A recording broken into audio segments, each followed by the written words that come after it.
Dear students, continuing on with our types of pronoun, we have this next category which is reflexive pronouns. अब reflexive pronouns का मतलब वो pronouns जिनके end में हमारे साथ या तो self word हो या फिर selves word लिखा गया हो, यानी those pronouns. अगर इससे पहले लेक्चर आपने देखा है वहां पे मैंने pronouns का एक टेबल ड्रा किया था.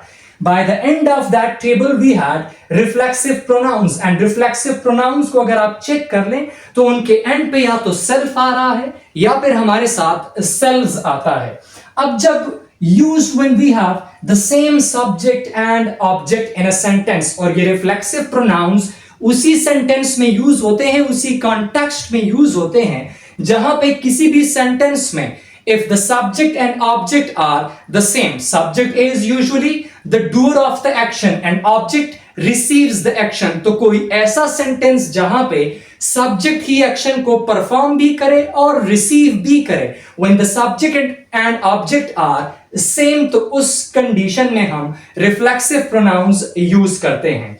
अब सेल्फ कौन से प्रोनाउंस के एंड पे आएगा? which are singular, for example myself, himself, herself, itself and yourself. इसी तरह selves आएगा प्लूरल्स के लिए. अब जितने भी प्लूरल्स हैं उनके लिए आएगा selves, yourselves, themselves and ourselves.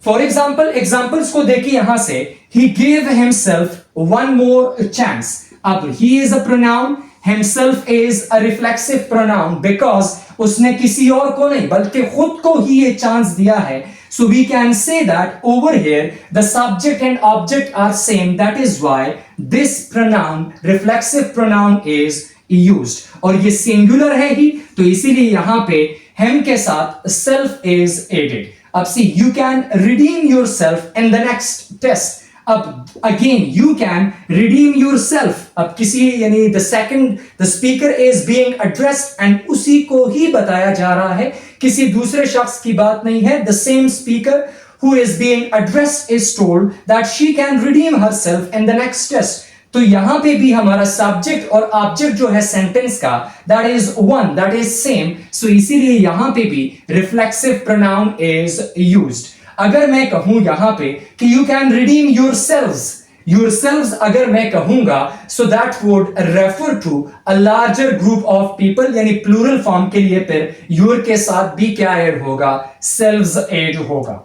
अब then there is another category which is emphatic pronoun. emphatic pronoun को हम intensive pronouns भी कहते हैं. Why? Because they are used to emphasize the subject, to intensify the subject.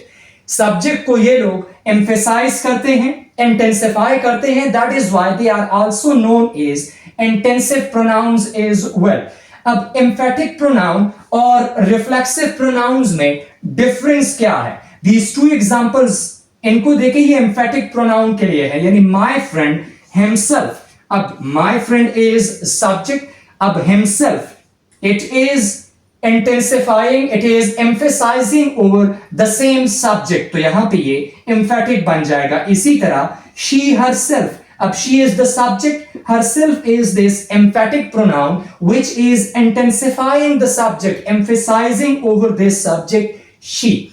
emphatic pronoun और reflexive pronouns में अगर difference की बात की जाए तो वो according to the structure हम differentiate करते हैं. For example, अगर pronoun self या selves वाला use हो after the verb, यानी verb के बाद अगर use होगा तो उस condition में it will be reflexive pronoun. But अगर ये verb से पहले use होगा, if it is used before verb, तो उस condition में it will be emphatic pronoun.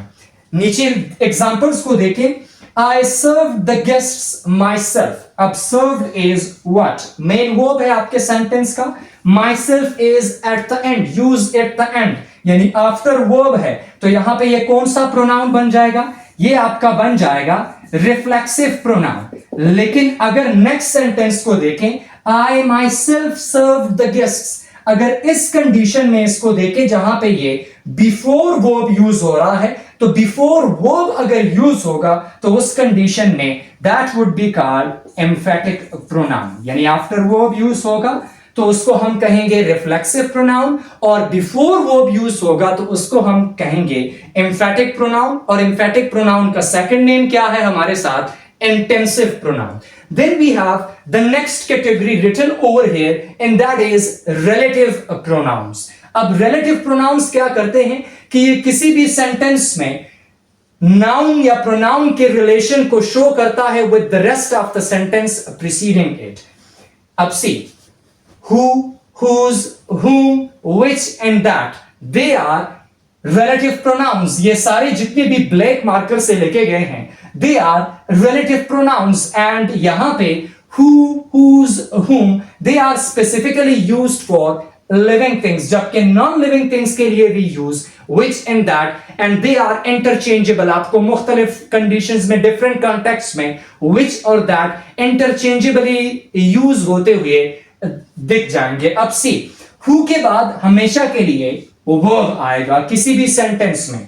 एक ये बात याद रखनी जरूरी है यहां पे कि इफ दीज प्रोनाउंस यानी who, whom, whose, अगर ये आपके सेंटेंस के मिडल में नहीं आते तो फिर ये relative pronouns भी नहीं कहलाएंगे. They must come in the middle of the sentence. For example, look at these sentences. I met Kashif, who is a smart boy. अब मैंने यहां पे बताया कि who के बाद हमेशा के लिए क्या आएगा आपके पास सेंटेंस में? verb आएगा. अब यहां पे is क्या है?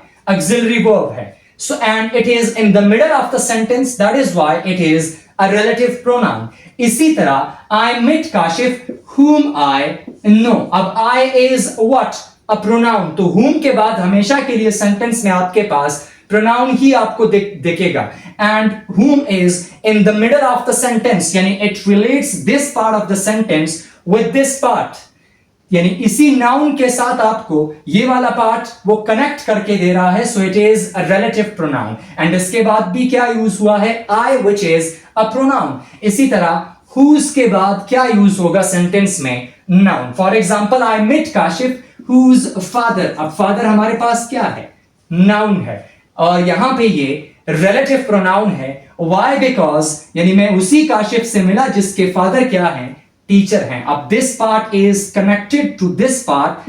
काशिफ यानी नाउन के साथ कनेक्ट किया जा रहा है, एंड कनेक्ट कौन कर रहा है आपके साथ? यही whose, which is a relative pronoun. लेकिन याद रखें कि इनके लिए कंडीशन यही है कि ये सेंटेंस के मिडल में अगर आएंगे, if it is connecting the rest of the sentence with a noun or pronoun preceding them, तब जाके ये आपके साथ relative pronouns कहलाएंगे. अदरवाइज अगर ये आपके साथ सेंटेंस के स्टार्ट में आ जाएं तो then they form another type of pronouns which is interrogative pronouns. अब interrogative pronouns यानी who, whom, whose, which, when, why, where, what, how, they are all interrogative pronouns. इनके बाद अगर स्ट्रक्चर के अकॉर्डिंग कौन सी चीज यूज हो, वो भी यूज होगी, तब जाके ये interrogative pronouns होंगे. For example, who are you?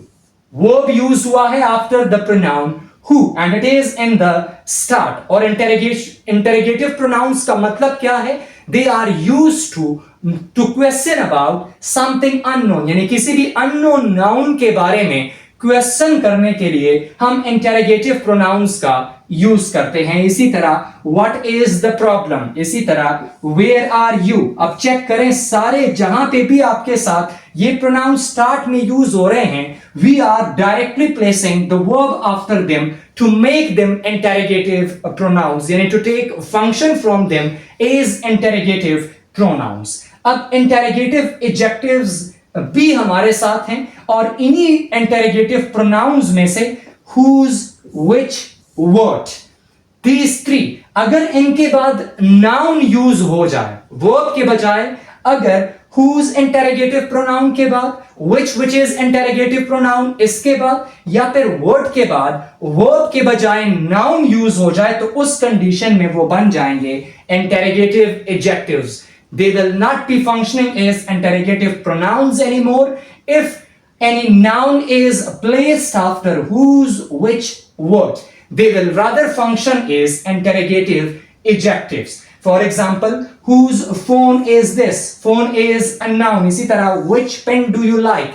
Again noun है. And what books are you buying today? अब these three nouns are placed after whose, which, what, and over here they are not functioning as interrogative pronouns, rather they are functioning as interrogative adjectives. यहां से ही सीखे exclamatory adjectives के बारे में. अब how and what they are used as exclamatory adjectives as well. लेकिन यहां पे the condition is that by the end of the sentence this exclamation mark is mandatory. इसी तरह यानी how tall the mountains are. इसी तरह what an idea it is. अब there is a sign of exclamation mark by the end, and यहां पे how and what they are not functioning anymore is interrogative pronouns. हैं तो interrogative pronouns lexical category, grammatical category के लिहाज से, लेकिन function इनका यहां पे एक्सक्लेमेटरी एडजेक्टिव वाला बन जाता है. The next category is indefinite pronoun. Indefinite pronoun refer करता है, डिनोट करता है अनस्पेसिफाइड नाउन्स को. अनस्पेसिफाइड नाउन्स का मतलब कि जो हमें नोन ना हो, and it refers to a number of nouns not as a group, rather individually. ये number of people को, number of nouns को तो रेफर करता है, लेकिन एक ग्रुप की फॉर्म में नहीं, इंडिविजुअली रेफर करता है. एंड ये जितने भी आपके साथ लिखे हैं someone, somebody, something, several, everyone, everybody, everything, anyone, anybody, anything, and no one, nobody, nothing. अब over here check करें, there is no space among these indefinite pronouns written over here except for this one, no one. ये एक exceptional case है indefinite pronouns में, and इसके middle में यानी no one के बीच में there should be this space, यानी ये हाइफनेटेड जितनी एक हाइफन की जितनी स्पेस इनके दरमियान में होनी चाहिए, and it is mandatory. Otherwise अगर इनको आप एक साथ लिखेंगे so it would be considered wrong. So this one is the only exceptional case among all the indefinite pronouns कि जिसके दरमियान में हमारे साथ स्पेस आता है. Otherwise no such space is seen in other indefinite pronouns. The last category of pronouns is distributive. अब distributive में हमारे साथ each and every, either, and then there is concept of neither. अब see, each and every use होते हैं to refer to each member of a large group. यानी किसी भी large group के हर एक member को अगर मैं refer करना चाहूं तो वहां पे मैं each and every distributive pronoun use कर सकता हूं. And इसी तरह the teacher appreciated, example को देखें, the teacher appreciated each of the student. Each of the student, the teacher appreciated, या फिर अगर मैं कहूं the teacher appreciated every student. अब किसी भी क्लास में टीचर है, appreciated each of the student का मतलब होगा कि उस क्लास में जितने भी स्टूडेंट्स हैं उन सबको टीचर ने अप्रिशिएट किया. या फिर इसी सेंटेंस को अगर मैं इस तरह कहूं the teacher appreciated every student. So each and every refers to each member of a large group. इसी तरह the next one is either. अब आइदर का मतलब क्या है? When nouns are two in number, जब हमारे पास नाउन्स दो होंगे और means one of the two. Either का मतलब क्या है कि किसी भी दो नाउन्स में से कोई एक. अब फॉर एग्जांपल सेंटेंस को देखें, एग्जांपल को देखें. Akif asked me to select either of the two books. अब there were only two books यानी टू नाउन्स, और उसमें से मैंने किसी एक को सेलेक्ट करना था. और ये एक को सिलेक्शन का पता मुझे कैसे चलता है? I come to know by the use of this distributive pronoun.